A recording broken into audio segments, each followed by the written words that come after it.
que se sabe sobre Eva e qual o nome de Deus? 5 pontos revistos da Bíblia, segundo o UOL. Na verdade, segundo uma jornalista em colaboração com o UOL, a Francelle Stephanie. Um texto bem problemático, eu quero mostrar o porquê. Geralmente eu passaria batido por um texto como esse, mas como está em um dos portais de maior relevância do Brasil, de maior acesso no Brasil, então você tem lá o UOL, G1, os principais, né? Então tem que tratar disso daqui porque está muito ruim. Olá, eu sou o Victor Fontana, esse aqui é o meu canal, ele pode ser um pouco seu também. Para isso, basta que você se inscreva, ative as notificações, deixe seu like, seu comentário. Isso ajuda a fazer o canal chegar mais longe. A gente tem vídeos aqui todo dia sobre Bíblia, sobre teologia. Hoje, um vídeo específico sobre Bíblia, como o UOL tenta revisitar, a palavra que eles usam é 5 pontos revistos, já foram revistos, o UOL não está tentando revisitar não, 5 pontos revistos da Bíblia. Será que são revistos mesmo? O que o UOL está fazendo com a Bíblia? Há muito tempo eu não via uma matéria assim tão ruim, tá? E eu não sei outra maneira de fazer essa análise do que está escrito aqui que não seja ir lendo os pontos e tentando mostrar onde existem imprecisões e problemas aqui. E mais do que isso, né? A gente aqui nesse canal, a gente tem tentado se dedicar a mostrar que teorias conspiratórias, elas são ruins, elas levam a problemas, problemas sérios. O que antes é uma brincadeirinha ou uma curiosidade, será que Nostradamus falou não sei o que lá? Enfim, isso aqui nem tá na matéria, tô só elucubrando. No fim do dia vai parar em gente que é anti-ciência, no fim do dia vai parar em gente questionando vacina, no fim do dia vai parar em coisa muito séria e muito problemática. Na melhor das hipóteses, você só está criando pessoas que estão reproduzindo uma mentira. Na maior parte dos casos, você está estimulando pessoas que vivem numa realidade alternativa e, nos piores cenários, você está estimulando um tipo de mentalidade que gera problemas sérios, como, por exemplo, a baixa adesão à vacinação em alguns países. Felizmente, no Brasil, a maior parte das pessoas não comprou essa idiotice do movimento anti-vacina, mas é assim que a coisa começa. E aqui, nesse texto, poxa, texto de jornalismo, né? Cometendo essas imprecisões. Então, a primeira delas, tá? A Bíblia não fala sobre Deus. A Bíblia não fala sobre Deus. Como que eu começo isso, né? Então, o primeiro pontinho aqui, a Bíblia não fala sobre Deus. Como que a Bíblia começa mesmo, né? No princípio criou Deus os céus e a terra. Eu não falo sobre Deus, falo sobre o quê? Aí, vamos lá. O escritor Mauro Biglino, que traduziu durante anos os escritos originais da Bíblia, não, ele não traduziu durante anos os escritos originais da Bíblia, a gente não tem os autógrafos. Talvez durante anos ele tenha traduzido cópias, que é o que a gente tem hoje, né? Agora, quais escritos ele usou para traduzir, o texto aqui não fala. Então, o que eu sei é que a carta de Paulo aos Romanos, que ele escreveu do próprio punho, o Mauro Biglino não traduziu porque ele não tem acesso. Então, a gente tem acesso às línguas originais, aos idiomas originais, mas não aos manuscritos originais, tá? Mas tudo bem, isso daqui é um erro menor. Então, esse escritor disse que o livro não fala sobre Deus. Ele foi responsável pela versão em italiano, feita pela Sociedade de São Paulo, a Paulus, tá? O que é a Paulus hoje, que publica a Bíblia do Peregrino, a Bíblia de Jerusalém, né? Tinha lá uma outra tradução bíblica em 1914, pelo beato Giacomo Alberione. Giacomo Alberione é o fundador da Paulus, tá? A Paulus, ela não é uma editora brasileira, tá? Ela está presente em mais de 30 países.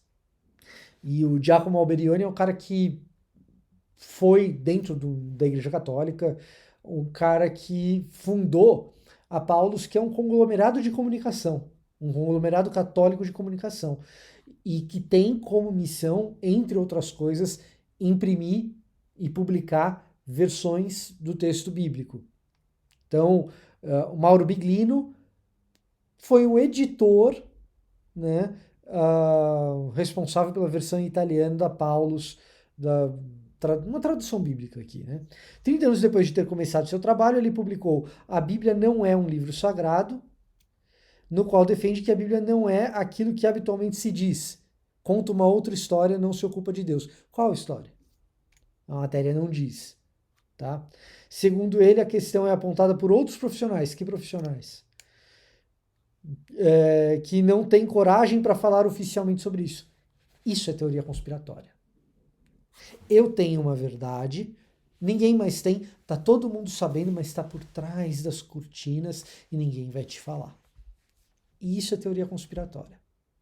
Tá? Então, a Bíblia, segundo o UOL aqui, segundo a matéria da Francelle Stefani, ou Stefani, não sei, a Bíblia está sendo revista em 5 pontos. Foi revista, já foi revista. Em 5 pontos aqui. Ela foi revista num ponto de que ela não conta uma história sobre Deus, conta uma outra história, ela não diz que história é essa, e a fonte dela é um conspiratório. Ele foi desligado após sua publicação, após a publicação. Ele foi desligado do quê? Apertaram on-off, ele foi desligado? Mas passou a divulgar traduções literais de vários textos bíblicos. Traduções literais. Quando você vê alguém falando que está fazendo uma tradução literal, saiba do seguinte: essa pessoa ela não está fazendo uma tradução. Ela pode estar fazendo uma tradução palavra por palavra, mas ela vai ter que fazer uma escolha lexicográfica de cada uma dessas palavras. Não existe essa história de tradução literal, tá, gente? O que você tem em tradução é você escolher um método de tradução. Esse método ele pode ser, no universo da tradução bíblica especificamente, ele pode seguir uma equivalência mais formal, que não é mais preocupada uma fidelidade às formas gramaticais dos idiomas originais. Você vai ter uma tradução um pouco mais truncada. Ou você pode se aproximar de uma metodologia que tenha uma abordagem mais funcional, que vai dar atenção para a função gramatical das frases que estão ali, tá? Então, essa história de tradução literal, não existe tradução literal, cara. Não existe tradução literal. Não funciona de uma língua para outra moderna, certo? De uma língua antiga para uma língua moderna, então nem se fala. Por exemplo, tá? Só no hebraico, o hebraico não tem tempo verbal. Passado, presente e futuro. Não é assim que o hebraico funciona, tá? E o grego também tem uma discussão a respeito de como o verbo funciona, se é aspecto verbal. Então, vamos lá, hebraico do Antigo Testamento, grego no Novo Testamento, tá? Se os verbos funcionam como aspecto verbal ou como action sart, tá? Que é uma outra teoria de como os verbos funcionam, ou se é um misto dessas duas coisas. Isso porque é um idioma antigo, não se usa mais, é idioma morto. A função gramatical mudou. Então, traduções literais. E aí a pessoa usa tradução literal como uma espécie de validação, tá? Então, geralmente, quando você fala, não, porque não sei o que, foi traduzido mais literal, não sei o que, geralmente é uma maneira de tentar, diante de leigos que não sabem muito bem como funciona a tradução do texto bíblico em especial, de validar como se essa tradução ela fosse mais fidedigna, porque ela é literal. Quando, na verdade, isso é praticamente impossível, porque de uma língua para outra as funções gramaticais já mudam. E aí não faz sentido se ficar traduzindo literalmente. Não existe tradução literal. Que foram usados por historiadores para identificar imprecisões. Quais historiadores, quais imprecisões? Mas Biblino não nega a existência de Deus, só enfatiza que não há nada de concreto escrito no livro sagrado e critica a forma como a Bíblia foi traduzida oficialmente. Como a Bíblia foi traduzida oficialmente. Qual a tradução oficial da Bíblia que não me contaram? Que Bíblia que foi traduzida? Qual que é a tradução oficial? Que Bíblia que foi traduzida oficialmente? Isso daqui, e aquele texto lá do deputado federal que queria, que quer criminalizar alterações na Bíblia, isso aqui e aquilo lá é a mesma coisa. É a percepção de que existe uma tradução oficial, muito provavelmente implícita na cabeça da pessoa. Que Bíblia que foi traduzida? Qual é a tradução oficial? Eu falei da Paulus, né, para falar de onde o cara trabalhou. Não, 1914. Isso é outra coisa, né? Eu publiquei um vídeo recentemente falando sobre a Zerá e ali eu explico um pouco do porquê que você tem que contar com fontes recentes quando o assunto é estudos bíblicos, ok? Aí, no vídeo sobre a Zerá, você vê lá um pouquinho sobre como tradução muda ao longo do tempo. Você vem me pegar um negócio de 1914, tudo bem, foi quando foi fundada a Paulus, 1914, mas você está pegando algo do meio do século XX, que é o que o Mauro Biglino publicou aí, né? Coitado do Giacomo Alberione, né? Que é um cara, enfim, que tem um baita de um legado no meio dessa história. Tem. Ah, outra coisa, né? Mauro Biglino, mas aqui tá Mauro Biblino. Tá falando tanto sobre a Bíblia, né? Que a pessoa na hora de digitar deve ter escrito Biblino por causa disso, mas tudo bem. Né? Mas pegando um cara de teoria da conspiração, e aí, qual é a tradução oficial da Bíblia? Não tem tradução oficial da Bíblia, a gente tem um monte de traduções que, inclusive, facilitam com que a gente faça a checagem, como um traduziu, como o outro traduziu, onde está dando diferença de sentido. Então a NVT traduz de um jeito, a NVI traduz do outro. A Bíblia de Jerusalém, a própria Paulus, né? Tem a Bíblia de Jerusalém e a Bíblia do Peregrino, tem duas aí para você comparar e tal, uma diferente da outra, tá? Então, cara, isso daqui é um treco que eu nunca vi, velho. Olha, assim, vocês estão de parabéns, UOL, de verdade. Sabe como evita esses erros? Antes de eu ir para o próximo ponto aqui, porque tem mais, isso aqui tá horroroso, né? Tem mais coisa. Sabe como evita esses erros? Você pega, repórter, tio Vitor vai ensinar para você como faz, tá? Foca. Como faz isso daqui?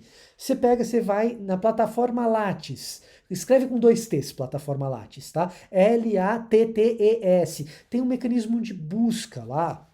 E nesse mecanismo de busca, você vai buscar por assunto, tá?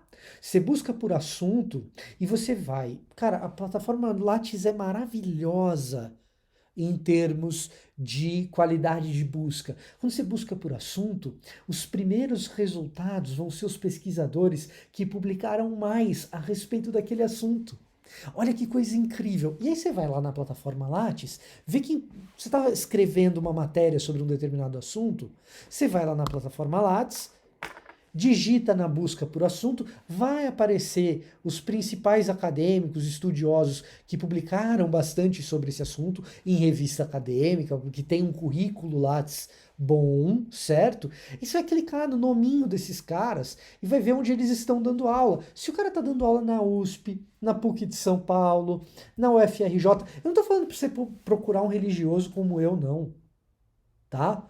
Esse artigo aqui, essa matéria, na verdade, ela não é ruim porque fere os meus princípios de fé, porque eu sou um religioso. Não estou falando para você consultar um religioso como eu, não.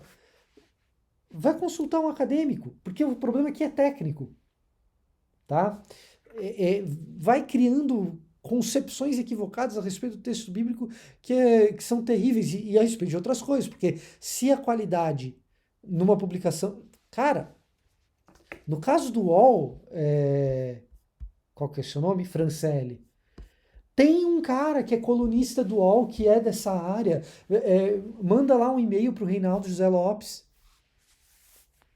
Ele é bom, tá? Ele não é um baita de um biblista nem nada, mas ele pelo menos tem vivência na área desse tipo de cobertura. Ele poderia revisar teu texto, ficaria melhor, tá? A forma como a Bíblia foi traduzida oficialmente. A Bíblia não. A Bíblia foi traduzida oficialmente, vamos lá, pra gente falar assim, olha, mas nem Jerônimo com a Vulgata se tornou uma tradução oficial depois. tá? E aí, a Bíblia sendo traduzida para o latim, certo? Nem Jerônimo com a Vulgata era uma tradução oficial, virou depois, tá? Então, isso daí você evita perguntando pra gente que trabalha na área. Aí você bota lá o tema no assunto lá na plataforma Lattes, vai aparecer alguns acadêmicos, o cara dá aula na Federal do Rio Grande do Sul, na UFRJ, na USP, na Unicamp, na PUC de São Paulo, na PUC de Campinas, passa a mão no telefone e liga pro cara, olha, eu tô pesquisando para uma matéria, eu vou escrever isso aqui faz sentido, porque nem sentido dá um treco desse. Mas continua, segundo item. Olha só que isso é só o primeiro, hein? Segundo item, tábua amaldiçoada. Esse aqui, eu entendo a pessoa cair, porque isso aqui é complicado, tá? Então tá falando aqui uma tábua de chumbo. De chumbo? Tá, vou ignorar esse pedaço. Foi encontrada por um grupo de arqueólogos no Monte Ebal, tá?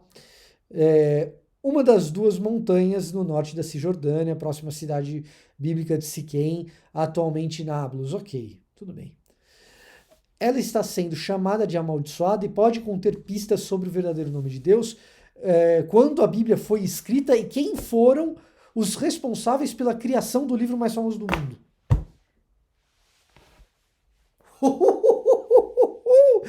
Cara, essa tábua, ela é uma inscrição que a gente não sabe nem qual é a língua na qual a inscrição está, que ela cabe na palma de uma mão, cara, é pequenininha assim, tá? Tem tipo 1 centímetro. É um tabletezinho cheio de furinho, desse tamanho aqui, cabe na palma de uma mão. E aí, um tabletezinho cheio de furinho, cabe numa palma de uma mão, tem algumas inscrições que estão numa língua que a gente não sabe qual é.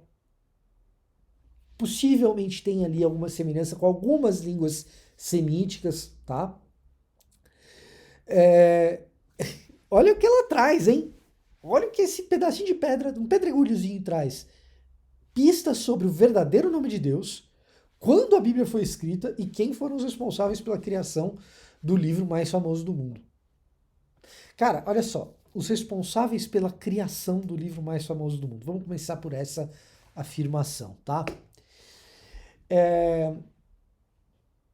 Se você está falando de toda a Bíblia, você tem tantos responsáveis, porque o que acontece é o seguinte, no Novo Testamento, você tem a Bíblia sendo escrita em grego, né? Então o Novo Testamento ele é inteirinho em grego, e a gente tem com absoluta certeza Paulo sendo autor de algumas das epístolas que estão atribuídas a ele no Novo Testamento. Outras são disputáveis, e aqui eu tô me despindo do meu caráter religioso, que confessionalmente afirma que todos os livros atestados a Paulo no Novo Testamento são de Paulo. Eu só estou dizendo o que é discutido no mundo acadêmico. Eu tenho uma posição, a minha posição é que as pastorais são de Paulo, que as cartas disputadas, tipo Efésios, Colossenses, a minha posição é que essas cartas são de Paulo, mas academicamente se discute a autoria paulina de algumas dessas coisas, mas tem algumas que todo mundo tem certeza. Paulo é um dos autores, então isso aí não tem mistério, certo? E aí você tem discípulos de Jesus, possivelmente apóstolos, escrevendo outros livros do Novo Testamento, Lucas escrevendo o Evangelho de Lucas e Atos dos Apóstolos. Existe debate a esse respeito também? Existe, mas Lucas possivelmente é o autor de fato do Evangelho de Lucas e Atos dos Apóstolos. Você tem Apocalipse de João. Ah, foi mesmo João o evangelista ou é João o profeta? Você tem também um debate aí. E aí você está me dizendo que uma pedrinha diz quem são os responsáveis pela criação do livro mais famoso do mundo? Depende. Qual documento do livro mais famoso do mundo?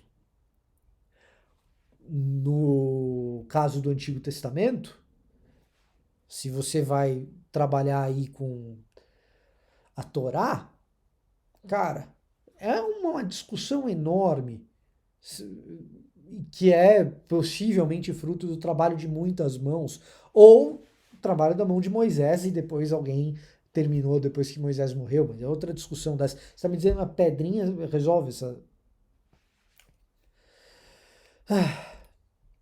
Mas diz também que essa pedrinha diz qual é o verdadeiro nome, pistas, né, sobre o verdadeiro nome de Deus e quando a Bíblia foi escrita. Cara, a Bíblia foi sendo escrita ao longo de séculos, né? Isso é um tanto óbvio. O arqueólogo Scott Stripling anunciou em uma coletiva de imprensa extremamente sensacionalista, por sinal, em março deste ano, que descobriu no interior da tábua um texto hebraico proto-alfabético. Não é um texto hebraico. É um texto que pode lembrar o alfabeto de alguma língua semítica. Que poderia ser hebraico, talvez, mas talvez alguma outra língua semítica. Línguas semíticas são línguas mais ou menos da mesma família, da região do Crescente Fértil, onde Israel e Judá estavam ali, enfim, no período do Antigo Testamento. Né?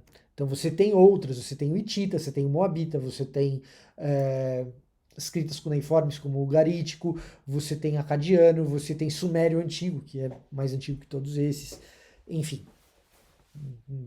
Então são inscrições que podem ser uma proto-linguagem e pode ser uma proto-linguagem de qualquer uma dessas línguas semíticas. E aí entra o lado que eu perdoo o jornalista aqui, porque de fato o arqueólogo vai lá, ele tem uma autoridade, né? Putz, eu sou arqueólogo, eu tô no campo, eu tô fazendo a pesquisa, eu sou formado na área, e eu vou lá e faço as afirmações sensacionalistas e tudo mais. O jornalista às vezes não está habituado com a profissão, etc., e vai na onda e acredita em tudo aquilo que está sendo dito e tal.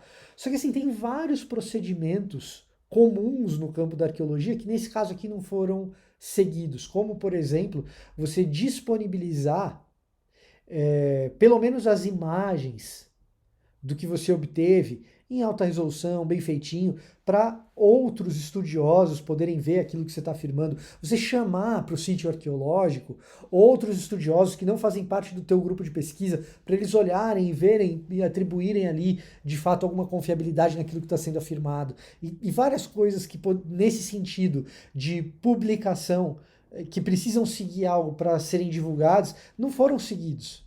Vários protocolos foram quebrados nessa história do Monte Ebal, tá? Então, essa história do Monte Ebal aqui, ela é um horror, mas essa é perdoável. Agora, no que isso revisita a Bíblia? E segundo o texto aqui, que já foi revisto. Na Bíblia foi revista em 5 pontos. Um desses é essa pedrinha do tamanho de uma palma na mão do Monte Ebal, enfim. Terceiro ponto, a divisão do Mar Vermelho.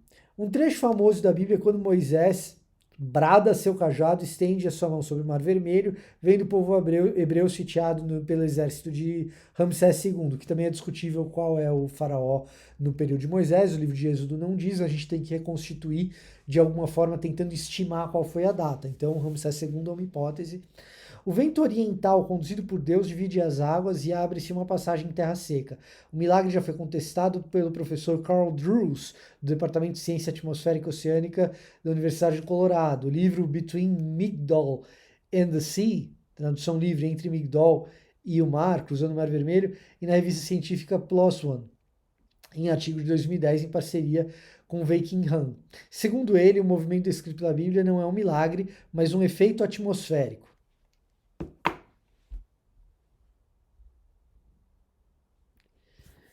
Olha só que coisa interessante, cara.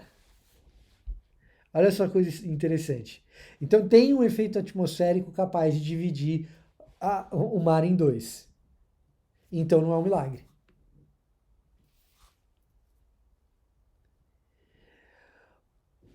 O texto não diz que não foi um fenômeno natural, diz que foi um fenômeno natural. Então, assim, vamos lá. Primeiro, ciência, em especial, o Departamento de Ciência Atmosférica está longe de ser a minha especialidade. Como está longe de ser a minha especialidade, eu não vou emitir juízo sobre a verificabilidade das afirmações feitas pelo Carl Drews aqui.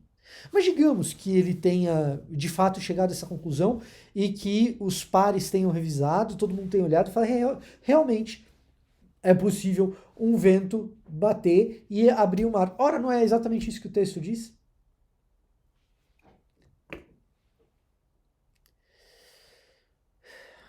Enfim.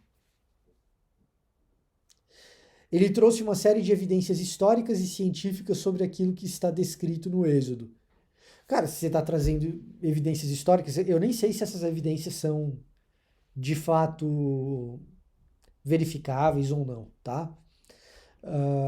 Mas se você está trazendo evidências científicas sobre o que está escrito no Êxodo, você está confirmando o que o Êxodo diz. E não destruindo, e não revisitando o que o Êxodo diz. Enfim, e olha, eu sou bem cético em relação a esse tipo de pesquisa aqui, tá? Mas tudo bem, eu estou dando o benefício da dúvida, que a pesquisa tá bem feita do Carl Drews, tá? Vamos lá. Quarto ponto, livros apócrifos que questionam Eva. O estudo dos evangelhos apócrifos que não se tornaram oficiais é uma disciplina popular. O Novo Testamento já dizia que o Antigo Testamento não era um produto acabado na época do Segundo Templo. Haveria outros livros segundo a literatura apócrifa judaica. Uma coisa é literatura apócrifa judaica, outra coisa é evangelho apócrifo. Evangelho apócrifo, segundo século para frente, na melhor das hipóteses. Tá, vai. Evangelho de Tomé talvez seja primeiro século. Quer saber mais sobre isso? Você vai lá no seminário Jonathan Edwards, onde eu dou a minha pós-graduação, reconhecida pelo MEC, eu sou professor, tá? Na pós-graduação em Teologia do Novo Testamento. Uma das disciplinas que eu leciono lá, eu não sou o único professor lá, lógico, tá? Eu leciono 3 disciplinas nesse programa de pós-graduação em Teologia do Novo Testamento, reconhecido pelo MEC. Uma das disciplinas que eu leciono lá é Apócrifos do Novo Testamento. Uma coisa são apócrifos do Novo Testamento. Evangelhos apócrifos são apócrifos do Novo Testamento. Existem outros apócrifos que são do Antigo Testamento. Não misture as estações. Tá? Então, segundo século depois de Cristo para frente. E se você quiser ser muito otimista em relação à datação antiga de algum desses documentos, Evangelho de Tomé, Evangelho segundo Tomé, tá? Tradição tomesina, iniciando no primeiro século. Ponto. Tá? Ponto. É isso. Mas, final do segundo século para frente. Ok? Legal? Estamos combinados? Se você quiser saber mais, você pode adquirir essa disciplina que eu dou, independentemente, só como módulo. Ali eu detalho os apócrifos do Novo Testamento, tudo bonitinho, conto as histórias, explico o porquê, a origem, por que aquela história está sendo contada, tudo bonitinho, tudo legal ali, tá? Mas não misture. Uma coisa é apócrifo do Antigo Testamento, outra coisa é apócrifo do Novo Testamento. Né? Haveria outros livros segundo a literatura apócrifa judaica. Haveria não, há outros livros na literatura apócrifa judaica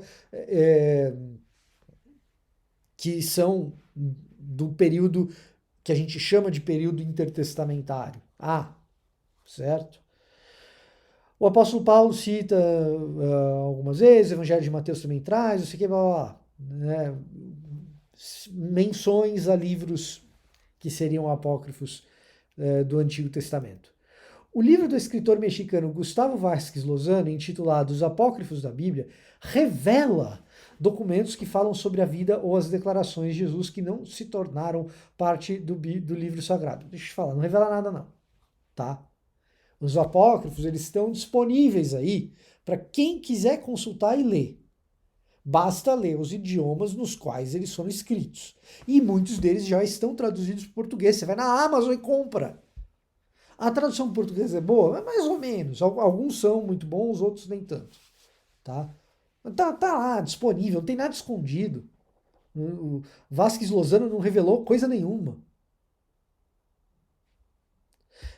Quando eu trabalhava no Terra, no portal Terra, o Terra já teve uma equipe de redação jornalística grande e tal.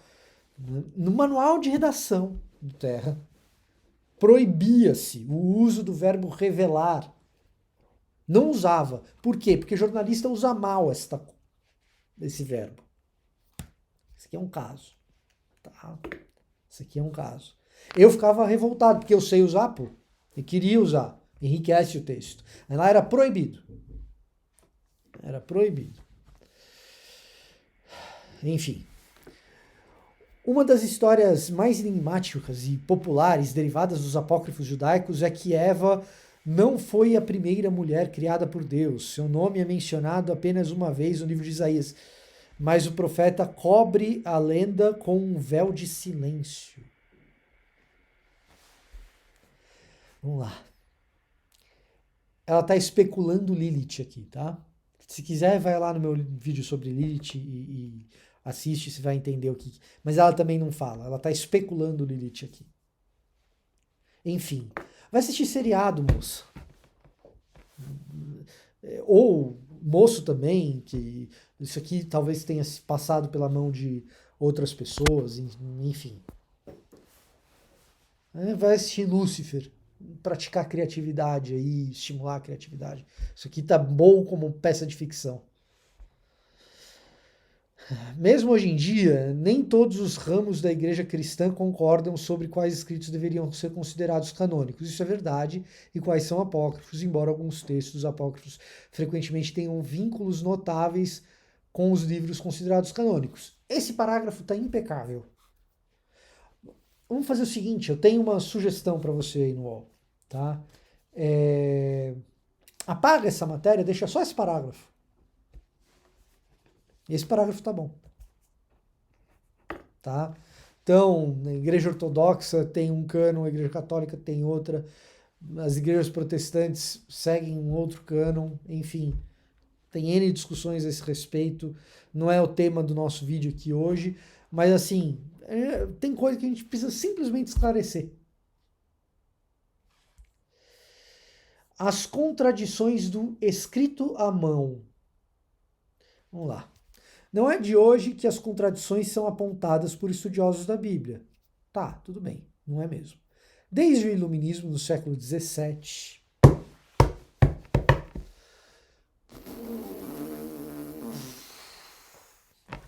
vamos lá, com muita boa vontade, vai. Iluminismo no século XVIII, tá? Tradicionalmente. Dá para dizer iluminismo no século XVII? Se você contar alguns precursores do iluminismo, lá 1600 e pouco, você tem alguns caras que foram importantes para que o iluminismo se estabelecesse. Tudo bem, alguns historiadores vão trabalhar com a ideia do iluminismo começando no século XVII, mas não é o usual, tá? Iluminismo, tradicionalmente, século XVIII. Então, desde o Iluminismo, no século XVII, há apontamentos de que o livro sagrado tenha equívocos doutrinários, desde discrepâncias com relação a nomes até erros científicos. Veja só. Olha só. Por isso que a pessoa que não está familiarizada com o meio, às vezes vai escrever umas coisas. Doutrina. O que é doutrina? Equívoco doutrinário. Doutrina é aquilo que compõe a dogmática de uma fé. Na dogmática de uma fé, você vai ter lá uma afirmação a respeito de quem é Deus, dos atributos dele. No caso da doutrina cristã, né, como a pessoa é salva, quem foi Jesus. Isso são doutrinas, são ensinamentos a respeito da fé. Tá? Discrepância em relação a nome não é um equívoco doutrinário, é uma discrepância em relação ao nome. Ah, aqui está escrito. O meu vídeo sobre Azerá, inclusive, é um bom indício nesse caminho. Mas enfim, aqui está escrito Josafá e ali está escrito outro nome. Então, isso é uma discrepância em relação a nome, número. Não é um equívoco doutrinário. A gente faz as doutrinas consultando a Bíblia. Então, como que a Bíblia erra na doutrina que eu fiz depois?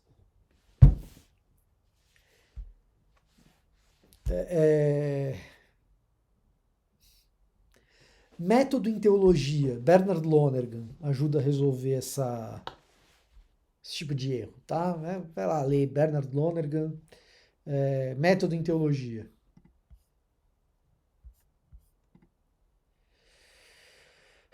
Vamos continuar. Em relação a nomes, até erros científicos, em grande parte decorrentes dos textos copiados à mão. Tá, ela está entrando em crítica textual aqui, tá? Enquanto um escriba ditava o texto para o outro, o erro acontecia sem haver checagem do que era repassado. São detalhes periféricos que dão margem para outros que surjam. E assim termina a matéria. No que a Bíblia foi revista aqui? Tem um negócio, chama crítica textual. A crítica textual é precisamente o estudo dos manuscritos e das variantes textuais que surgem por causa desses erros de cópia. Isso não tem nada a ver com equívoco científico, isso não tem nada a ver com discrepância em relação a nome a princípio. Pode acontecer ali em variantes textuais. Mas nesse sentido, qualquer Bíblia que você pegue na mão hoje, com exceção de uma ou outra, é baseada no quê? No texto crítico, que é precisamente o texto produzido a partir desses manuscritos que a gente tem. Sabe por quê? Porque a gente não tem o texto original, a carta que Paulo escreveu aos Romanos.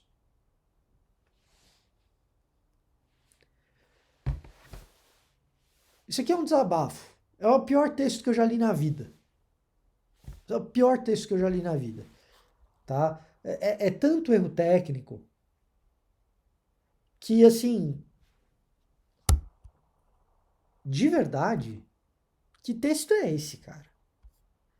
Isso que eu nem entrei no mérito estilístico, a parte jornalística aqui mesmo, de texto que tem os problemas também. Mas olha, UOL, vocês têm um cara bom aí. Reinaldo é bom.